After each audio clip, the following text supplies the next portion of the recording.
Buenas noches, hermanos y hermanas. Hoy vamos a continuar con el devocional correspondiente a este jueves sobre el tema de la iglesia en términos generales, ¿verdad? Así es que ahora está basado en Hechos capítulo 2. Eh, Vamos a retomar algunas ideas del jueves pasado y lo correspondiente a este jueves. Y también porque el discurso de Pedro, yo decía eso el jueves pasado, el discurso de Pedro eh, está dividido en dos secciones grandes, ¿verdad? Pero bien, quiero invitarlos a que tengamos una palabra de oración para entonces pedir la bendición de Dios para el devocional de ahora. Oremos.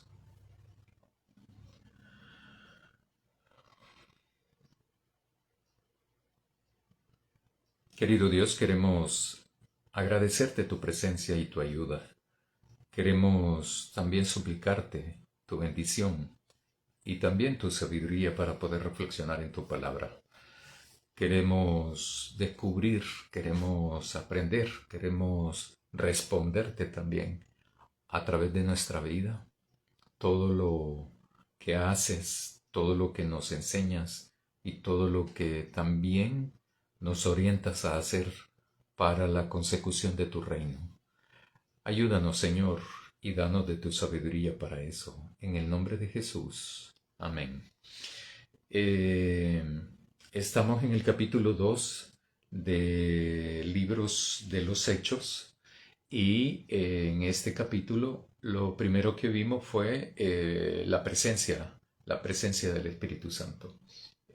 Luego, el primer discurso, el discurso de Pedro, porque después de la presencia del Espíritu Santo en la vida de cada uno de la comunidad de fe, el jueves pasado hablé sobre quienes conforman esa comunidad de fe o la comunidad de creyentes, comunidad de fe.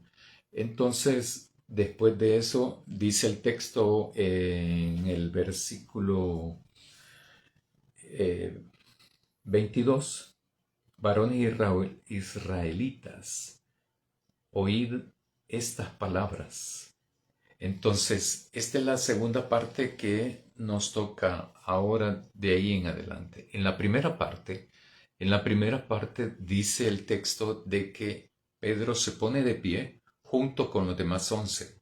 Son los 12 discípulos los que se han puesto de pie para poder entonces hacer esto. Ahora, esa actitud de Pedro entonces asume un liderazgo ahí. Están todos reunidos, están en esa misma situación cuando se da la presencia del Espíritu de Dios. Y entonces Pedro toma la decisión de ponerse de pie junto con los demás, 11. Pedro entonces asume el liderazgo de la comunidad de creyentes en ese momento determinado. Después de recibir la presencia del Espíritu de Dios, entonces él se pone de pie y junto con los 11 expresa el discurso. Eso en el versículo 14, que dice, entonces Pedro, poniéndose en pie con los 11, alzó la voz y les habló diciendo, varones judíos y todos los que habitáis en Jerusalén, esto os sea notorio y oíd mis palabras. Es un Pedro que es muy distinto al Pedro de los evangelios, incluso del evangelio de Lucas, de según Lucas. Entonces Pedro se pone de pie y asume un rol determinado, asume una actitud determinada que dista mucho del Pedro de los evangelios. Ahora, por eso digo yo que él asume una actitud de liderazgo, porque es él el que habla a los judíos de Jerusalén y de Judea, hombres de Judea y habitantes de Jerusalén. Pedro en su discurso el discurso de Pedro está sumamente impregnado de una denuncia, pero también de esperanza. En el, en el, en el discurso de Pedro, cuando ustedes ya lo han leído varias veces, pero Entonces, allí se puede ir notando que Pedro hace una denuncia y también anuncia un nuevo momento, una nueva esperanza para el pueblo. Entonces, por una parte, el mensaje de Pedro, en la primera parte del discurso que vimos el jueves pasado, está haciendo que retoma de Joel una parte del profeta Joel. Ese mensaje profético de Joel, Pedro lo está actualizando y está planteando de que se cumple en ese momento determinado. Por eso, en el primer parte del discurso de Pedro, entonces Pedro está haciendo un anuncio de cumplimiento de ese mensaje. Pedro interpreta los hechos que ha experimentado con la presencia del Espíritu de Dios. Entonces Pedro lo interpreta y está diciendo: lo que dijo el profeta Joel hoy se está cumpliendo. Para Pedro, el mensaje profético de Joel, entonces, cuando dice Joel, sucederá en los últimos días, para Pedro, entonces esos son los últimos días. Para Pedro, son los últimos días según el planteamiento en el discurso que él hace. Se ha cumplido desde la llegada del Espíritu Santo eso de sucederá en los últimos días, que el Espíritu de Dios lo va a derramar sobre toda carne. Entonces, al Pedro estar ahí en ese lugar determinado, en donde se hace manifiesta el Espíritu de Dios, y no solo los 11, sino todos los que estaban ahí reunidos, que ya mencioné quienes conformaban esa comunidad de fe. Entonces, cuando ellos experimentan la presencia del Espíritu de Dios, entonces anuncian ciertas cosas, hacen una proclamación de que era Jesús en diferentes idiomas determinados. De tal manera que los visitantes de Jerusalén que han llegado por la fiesta les escuchan en sus propios idiomas de las regiones de donde ellos proceden. Y entonces para Pedro, después de ese acontecimiento, es que se para junto con los 11 y dice: esto es lo que ha ocurrido, hombres de Jerusalén, hombres de Judea, habitantes de toda Jerusalén. Para Pedro, entonces, mi propuesta es que para Pedro hace una interpretación de que esa profecía se cumple en ese momento. Tal parece que para Pedro, lo demás es el inicio de un momento nuevo, junto con los demás, ¿verdad?, que están ahí. A mí me parece, en la lectura y el estudio del texto, que Pedro también está planteando de que hay un cambio allí en el proceso que han venido llevando. Pedro, cuando veamos más detenidamente el discurso, también la segunda parte, hace una referencia de muchas cosas, que Pedro parece ser otro hombre nuevo, parece ser una nueva persona, Pedro, con nuevos convencimientos, con nuevo entendimiento. Y hace una relación de las enseñanzas de Jesús que ha escuchado él anteriormente. Entonces tal parece que para Pedro y los demás, ese momento es un momento nuevo. Es un momento nuevo en el proceso del desarrollo del reino de Dios. El Espíritu Santo viene a impulsar a esta comunidad de fe, comunidad de creyentes, para poder dar testimonio de Jesús en ese nuevo momento histórico. La segunda parte del mensaje de Pedro está focalizado a los hombres de Israel, que está en el versículo 22, que dice: varones israelitas, oíd estas palabras. Jesús Nazareno, varón aprobado por Dios, entre vosotros con las maravillas, prodigios y señales que Dios hizo entre vosotros por medio de él, como vosotros mismos sabéis. Ese versículo 22, Pedro se lo está refiriendo a los varones israelitas. Esa es la segunda parte del mensaje, ¿verdad? Entonces, para Pedro, Pedro está focalizando ese mensaje a los hombres de Israel, donde plantea de que Jesús de Nazaret fue un hombre, cuando dice Reina Valera aprobado, es una palabra que también puede traducirse como acreditado, como mostrado por parte de Dios. Muestra a la gente a Jesús de Nazaret. Pero también, este, este Jesús ha sido entonces, dice Reina Valera, aprobado, acreditado o mostrado por Dios a ustedes.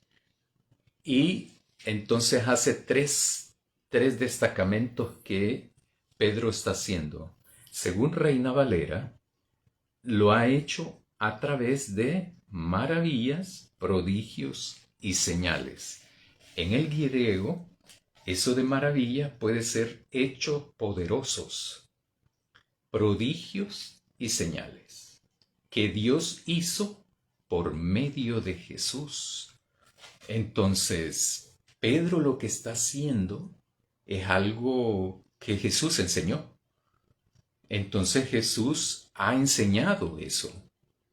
En los evangelios vemos cómo los discípulos más cercanos de Jesús luchan en entender, casi siempre andan perdidos, andan en direcciones opuestas y todo eso, ¿verdad? Sin embargo, la presencia del Espíritu de Dios o el Espíritu Santo marca la diferencia ahí, marca el cambio en la gente, marca el cambio en la gente en cuanto a la comprensión de quién es Jesús.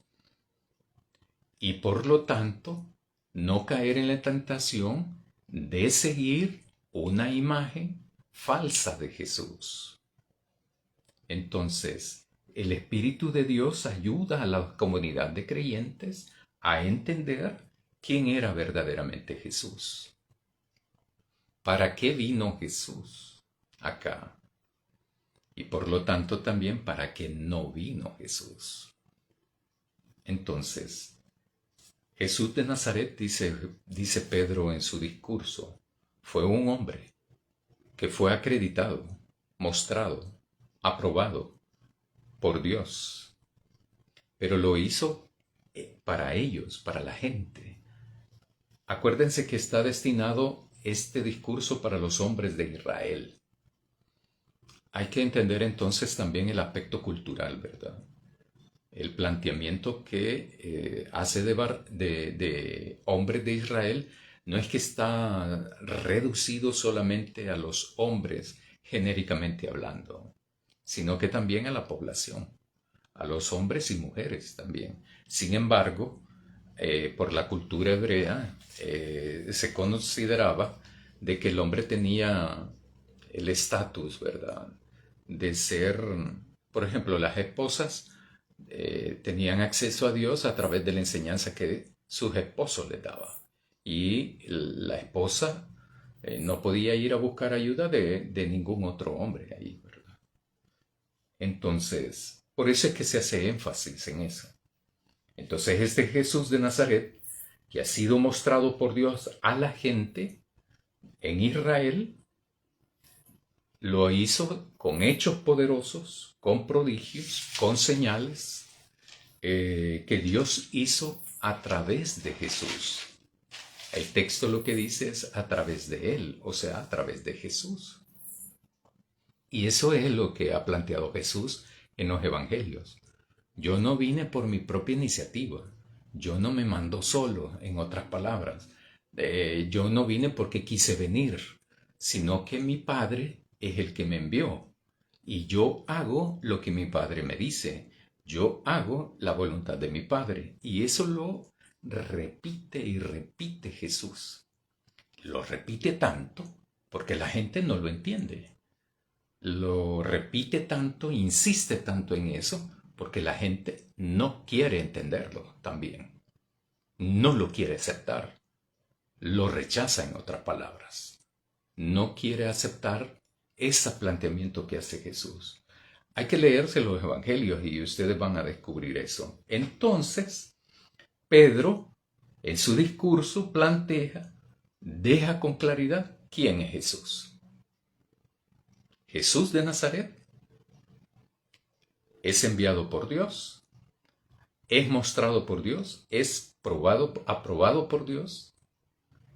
Ahí para Israel lo ha enviado con prodigios, maravillas y señales que Dios hizo a través de Jesús.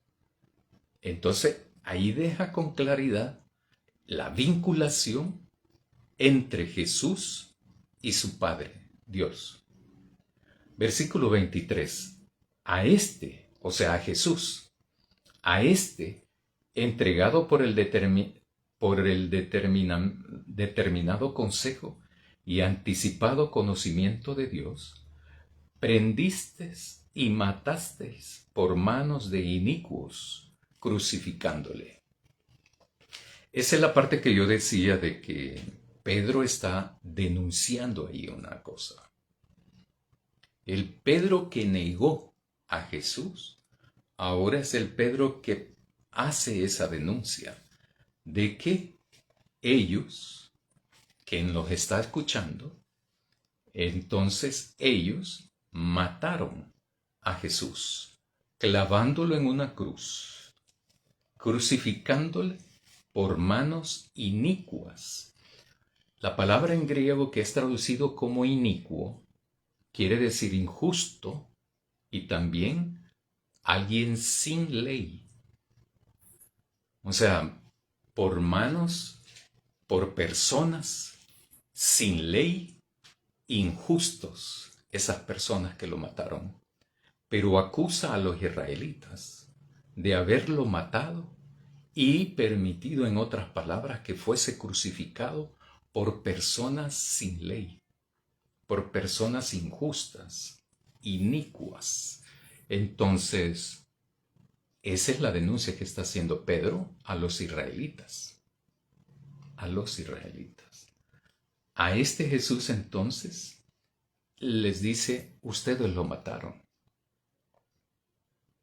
Entonces yo decía, este Pedro que negó a Jesús, pero yo decía también en esa ocasión de que a pesar de todo, Pedro también es uno de los que sigue a Jesús a pesar de la captura, ¿verdad? Va detrás de él. Entonces también eso hay que reconocerle a Pedro. Versículo 24. Al cual Dios levantó, sueltos los dolores de la muerte, por cuanto era imposible que fuese retenido por ella. Y entonces es todo un planteamiento teológico. A mí me inspira este Pedro, ¿verdad? Porque es alguien que articula de una manera determinada el discurso, plantea las cosas que tiene que plantear, cuando hay que denunciar lo denuncia, pero también cuando hay que anunciar esperanza también. Y ha reconocido a Jesús como lo que es. Ya no las expectativas aquellas, ¿verdad? Medio locas, medio perdidas o perdidas y media, ¿verdad? Que tenían los discípulos más cercanos de Jesús. Ya no dijéramos la gente que andaba más lejas de Jesús. Entonces, este Jesús que fue asesinado por ustedes, crucificado por manos inicuas, este que está muerto, fue resucitado por Dios. Él lo levantó de la muerte, porque no era posible de que la muerte lo retuviera.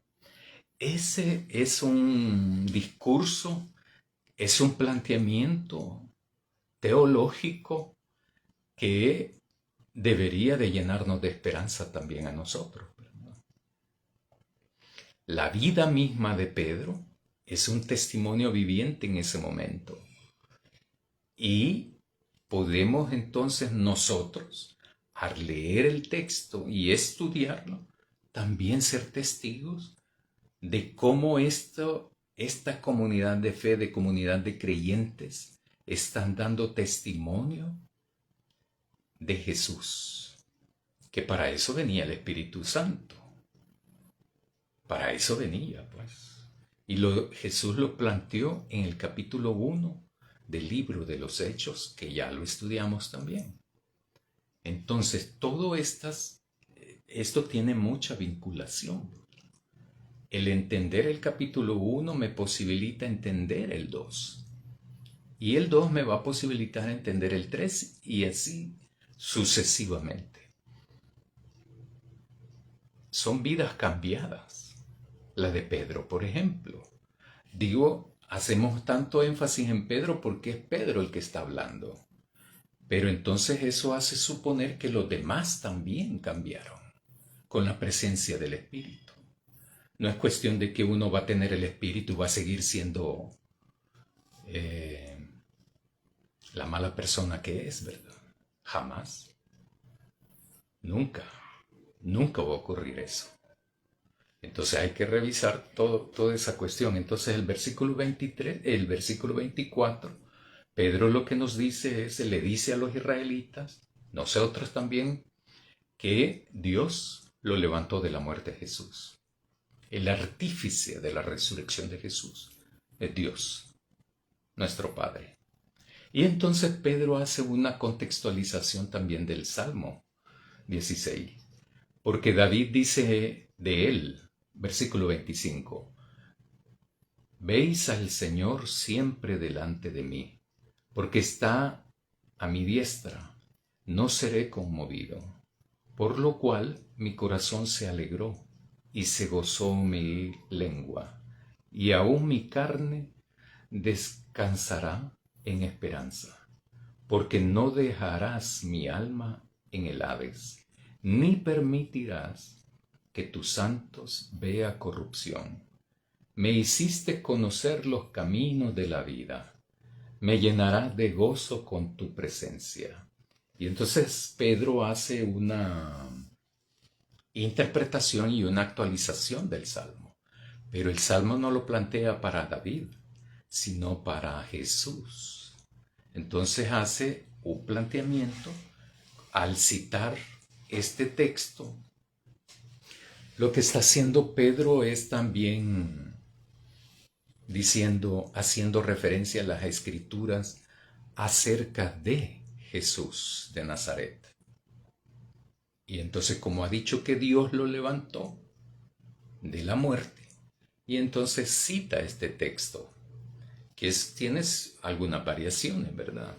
Yo dije el jueves pasado que lo mismo ocurre con el texto de Joel, porque no habían suficientes copias, etcétera, etcétera, ¿verdad? Entonces, ellos tenían que o aprenderlo de memoria, y entonces a un momento determinado pudo haber hecho variaciones en palabras y todo, aunque no del significado.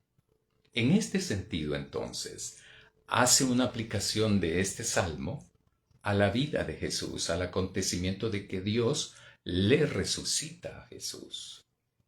Lo que está diciendo ahí Pedro también es, este que asesinaron ustedes está vivo ahora. Y entonces por eso ellos, la comunidad de creyentes, está testificando eso. Versículo 29. Varones, hermanos, se os puede decir libremente del patriarca David que murió y fue sepultado, y su sepulcro está con nosotros hasta el día de hoy.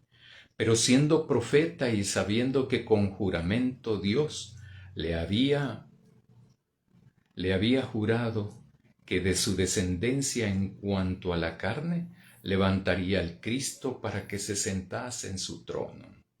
Viéndolo antes, habló de la resurrección de Cristo, que su alma no fue dejada en el Hades, ni su carne vio corrupción.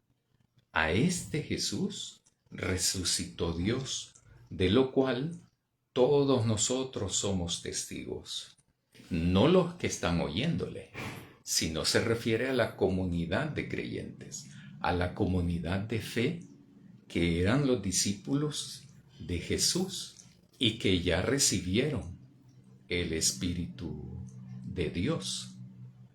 Entonces, a esa comunidad de creyentes, a esa comunidad de fe, a esos que recibieron el Espíritu de Dios, entonces ellos son los testigos. Ellos son los testigos. Entonces, versículo 34. Porque David no subió a los cielos, pero él mismo dice, dijo al Señor, a mi Señor, siéntate a mi diestra, hasta que ponga a tus enemigos por estrado de tus pies. Entonces continúa en el discurso Pedro y dice, sepa pues ciertísimamente toda la casa de Israel, que en este Jesús a quien vosotros crucificasteis, Dios le ha hecho Señor y Cristo. O sea, ese versículo es un versículo en ese contexto. Es un versículo muy fuerte. No, para nosotros no tanto. No es tan contundente como para ellos que lo están escuchando. Son israelitas, aunque también son judíos, aunque también vienen de diferentes regiones del mundo conocido. O sea, estos que llegaron allí son los de la diáspora, pues, ¿verdad? Son los que se han ido. Entonces, por diversas razones económicas, violencia, etcétera, etcétera, etcétera. Entonces la gente se fue de Jerusalén, se fue por obtener mejor vida. Entonces a estos de la diáspora es que les está diciendo estas palabras. Entonces, pero no solo a ellos, también los habitantes de Jerusalén, los que han permanecido allí. O sea, estamos hablando de que hay una diversidad de personas con diferentes contextos, culturas, pero han mantenido una creencia en la religión judía, ¿verdad? En el Dios del Antiguo Testamento. A estos, entonces, les dice, sepa pues, ciertísimamente, toda la casa de Israel, que a este Jesús a quien vosotros crucificasteis, Dios le ha hecho Señor y Cristo. O sea, Dios le ha hecho Señor y Mesías, en otras palabras.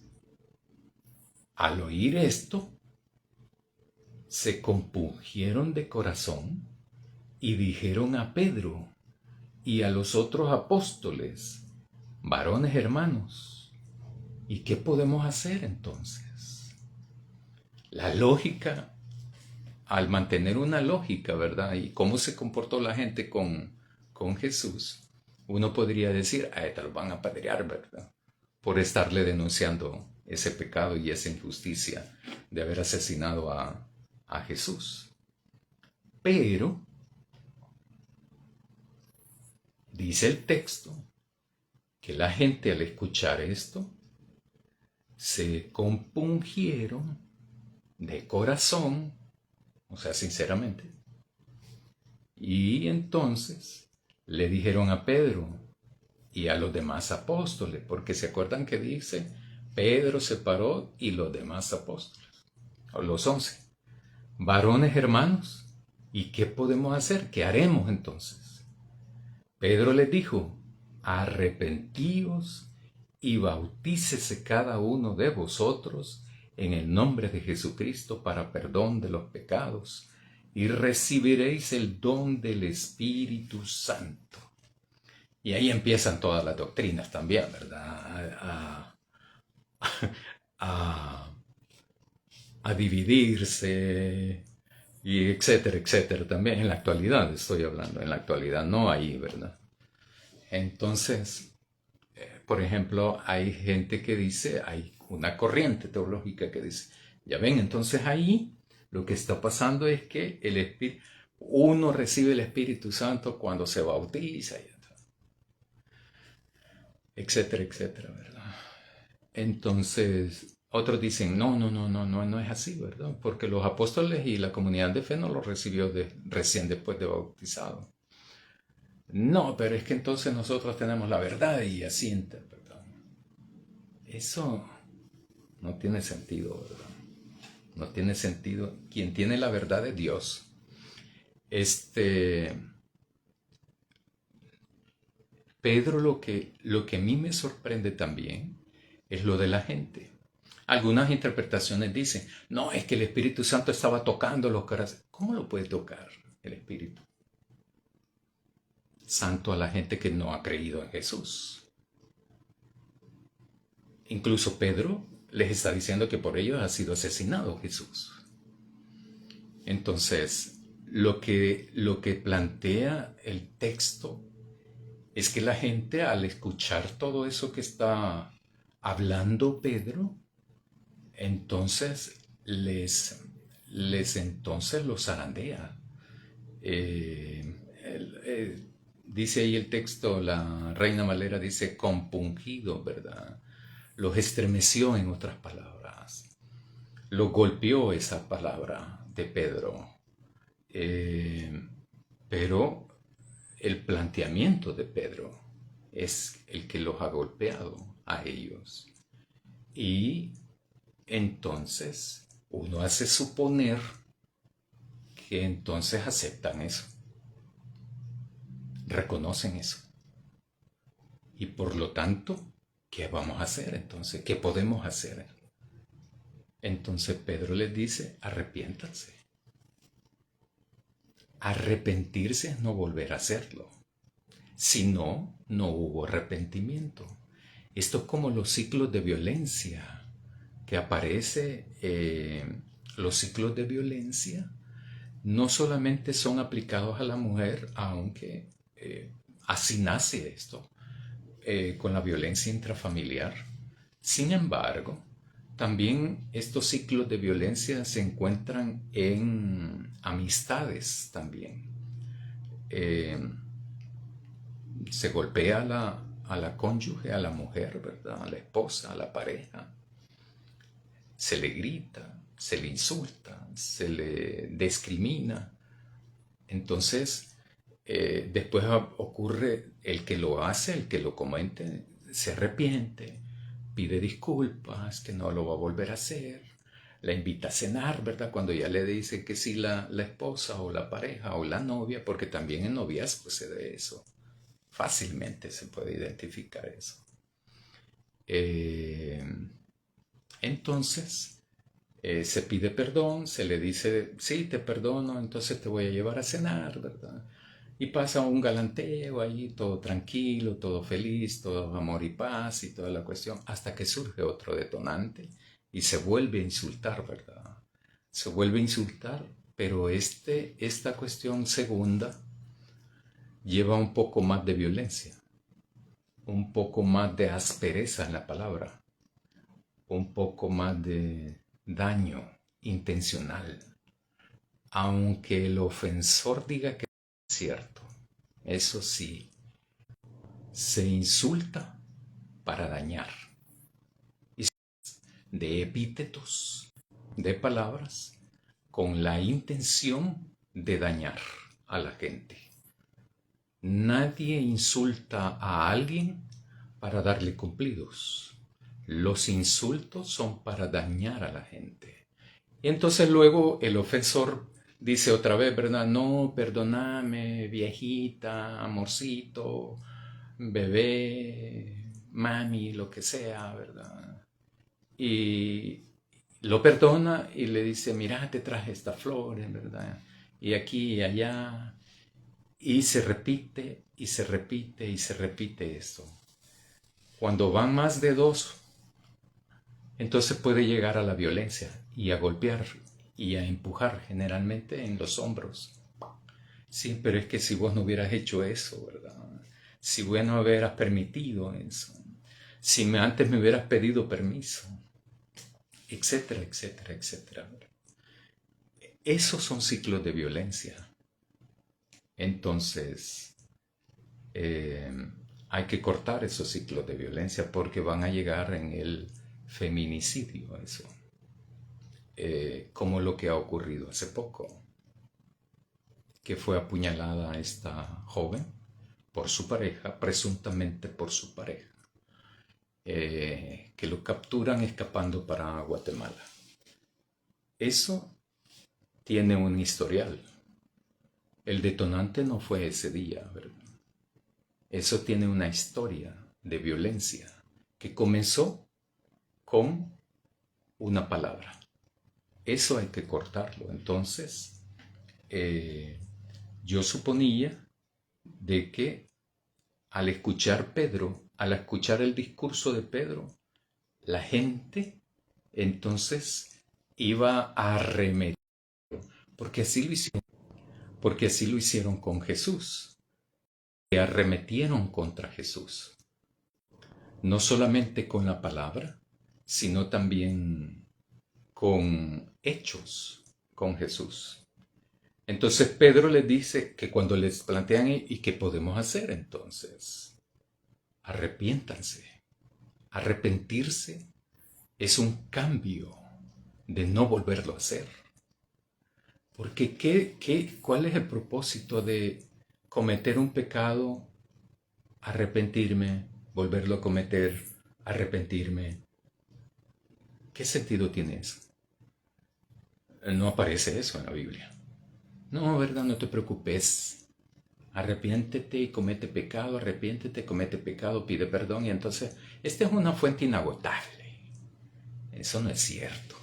Esa es toda una teología construida, difundida mayoritariamente, porque es muy popular. Eso, claro, es popular porque nos conviene a los seres humanos. Estoy hablando de los seres humanos. Nos conviene, pues, ¿verdad? Nos conviene que Dios nos perdone siempre. Eso significa que tengo vía libre para seguir pecando. ¿Por qué? Porque entonces Dios me va a perdonar siempre. No, porque con Dios también aparece, eso sí aparece ahí, que no hay que jugar con Dios. Y Jesús también tiene un hasta aquí. Y lo plantea, un hasta aquí. Nada menos voy a terminar eso el próximo domingo. Lleguen. Entonces, para poderlo reflexionar juntos, porque también tiene un hasta aquí, eso. Y Dios no es una fuente inagotable. En mi modo de ver y de reflexionar la palabra, no es una fuente inagotable de perdón tampoco. ¿Verdad? Aquel texto donde aparecía en los Corintios, donde, no hombre, hay que seguir pecando de todas maneras. Entre más pecamos, la gracia se hace más manifiesta y abunda. Esa es una manipulación de los textos, ¿verdad? Terrible manipulación de la creencia de que Dios nos puede perdonar. Entonces, Pedro plantea, arrepiéntanse y bautícense cada uno de ustedes en el nombre de Jesucristo para perdón de los pecados y recibirán entonces el don del Espíritu Santo. Eso es importante. Eso es importante saberlo. Saberlo que tenemos esperanza de que Dios nos puede perdonar nuestros pecados. Y entonces eso es lo que hacemos. Este es un discurso para una gente que no ha escuchado de Jesús o quizás vagamente lo ha escuchado a Jesús. Entonces Pedro se para, hace el discurso, denuncia el pecado de la gente, de no escuchar a Jesús, de no aceptar a Jesús en el sentido de reconocerlo, de que era Señor y Cristo, o sea, Señor y Mesías, de no escuchar a Dios tampoco, porque Dios quien lo ha mandado, y lo dice Pedro, este Jesús de Nazaret, Dios lo mandó con prodigios, con señales, con hechos poderosos, para que ustedes lo vieran y lo reconocieran. Pero lo que hicieron fue asesinarlo, crucificarlo, y lo entregaron a manos inicuas, injustas. Hombres sin ley lo crucificaron en una muerte vergonzosa que se le daba a los peores criminales. Esa muerte de cruz se le daba a lo peor de los delincuentes en esa época. Entonces, la gente reacciona muy bien, maravillosamente bien, y le dice: varones, ¿y entonces qué podemos hacer? Arrepiéntanse, bautícense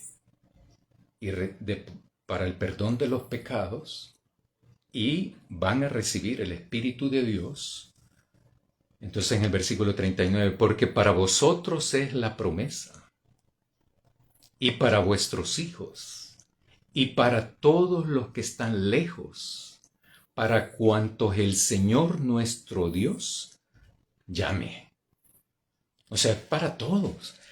Y aquí se da un quiebre en el entendimiento de que para quién es Dios, como interpretaron erróneamente muchos, que Dios era para los israelitas. Nunca fue así. Entonces, aquí está planteando Pedro que es para todos los que están cerca, para todos los que están lejos, para sus hijos, es para ustedes, para sus hijos y para toda aquella persona que Dios llame. Y con otras muchas palabras testificaba y les exhortaba diciendo: sed salvos de esta perversa generación.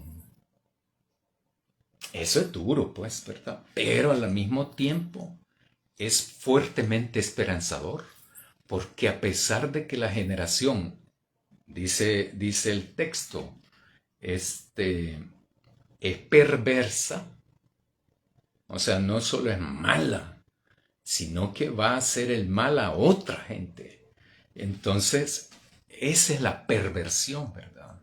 La perversión, que son malos y van a ensañarse de esa maldad con otras personas. Entonces, a pesar de que la generación es así, hay esperanza. No importa entonces lo que ha hecho esa generación, porque tiene esperanza de poder entonces ser salvos. Y ese es el mensaje también. Por eso yo decía que el mensaje tiene una denuncia, pero también está cargado de esperanza para la gente. Entonces, así es. Así que los que recibieron su palabra fueron bautizados, y se añadieron aquel día como 3,000 personas, y perseveraban en la doctrina de los apóstoles, en la comunión unos con otros, en el partimiento del pan y en las oraciones. Entonces, el Espíritu Santo hace eso, pues. El Espíritu Santo lo que ha hecho es que está en el proceso, como decía yo adelante, en el proceso, el Espíritu Santo está dando el proceso del cumplimiento del reino de Dios en un momento nuevo, con características nuevas, con enfoques nuevos, con proyecciones nuevas. Ya no es el templo, ya no es Jerusalén, ya no es Israel, ya no, eso ya pasó. Entonces ahora las cosas son hechas nuevas, con nuevos planteamientos, nuevas proclamaciones, y la forma de testificar, evidentemente Pedro las está demostrando, pues. En este texto podemos descubrir cómo es la conversión de Radical, cómo cambia este hombre, cómo cambia el entendimiento de este hombre, cómo cambia el discurso de este hombre, Pedro, cómo cambia la actitud de este hombre, de Pedro, y cómo cambia la comunidad también de fe. Porque aquí estamos hablando de Pedro, pero también dice la comunidad. Y el impacto que está teniendo, no solamente hay que centrarse en lo numérico, sino en lo cualitativo también de esto. Porque lo numérico no es el resultado de lo cualitativo, o sea, de lo cualificable, no de lo calificable. En este sentido, el Espíritu de Dios, el Espíritu Santo, está dando todo esto a la comunidad de fe para su entrega, su poder. Le está dando el poder de testificar. Yo lo decía hace 2 jueves eso. El Espíritu, dice Jesús, que recibirán poder, pero para dar testimonio en Jerusalén, Judea, Samaria, todo Israel y cualquier parte, ¿verdad?, del mundo. El poder no es para dominar, pues, ni para pantallar nada. Es para testificar de Jesús, porque eso es incuestionablemente nuestra tarea como iglesia. El Espíritu de Dios está en la iglesia para testificar de Jesús como Señor, como Mesías, como Salvador, pero también para testificarlo como el guía de nuestras vidas.